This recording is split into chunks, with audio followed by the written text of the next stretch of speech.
ఈ పచ్చ మీడియా గురించి మాట్లాడుతున్నాను. Okay. కవరేజ్ మొదలు పెట్టింది పచ్చ మీడియా. నేను 30 seconds లో నేను ఒక పోస్ట్ పెట్టాను సార్. పోస్ట్ ఏంటంటే నిజాన్ని నిర్భయంగా చెప్పే మీడియా సంస్థ ఏది అని నా ఛానల్లో ద మీడియా రిపోర్టర్ పెట్టుకున్నా. ఇది ఈ పోస్ట్ ఎప్పుడు పెట్టానంటే ఈ ప్రోగ్రామ్ స్టార్ట్ అవ్వడానికి జస్ట్ ముందు ఈ ప్రోగ్రామ్ కు ముందు మన ప్రోగ్రామ్ కి ముందే గంట అయింది, ఇప్పుడే Okay, గంట okay. అవ్వలేదు 1 hour ఇంకా.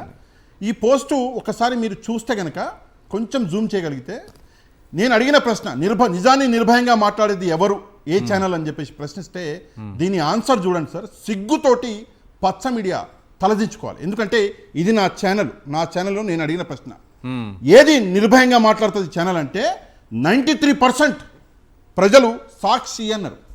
93%. అక్కడికి ఇందాకే పెట్టినా కాబట్టి ఇంకా అన్ని ఓట్స్ రాలే.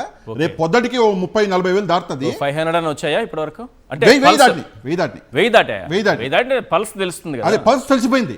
వీళ్ళు ఇచ్చినటువంటి జీవులండి. ఈనాడు 5%, నిజాన్ని నిర్భయంగా మాట్లాడే మీడియా అంటే ఈనాడు కేవలం 5% ఓట్లు వేస్తే, ఏబిఎన్కి 1%, టీవీ5కి 1%, సాక్షి ఛానల్కి 93% మంది ప్రజలు ఇది నిజాన్ని నిర్భయంగా మాట్లాడే ఛానల్ అని సాక్షి ఛానల్ ఈ రోజు బిడుదలిచ్చారు. Right, thank you sir, thank you so much. మీరు ఆ క్వశ్చన్ అడగడము, పోల్ నిర్వహించడము, దాని రిజల్ట్ కూడా చెప్పడం. సమయం మించిపోయింది. సారీ శివశంకర్ గారు.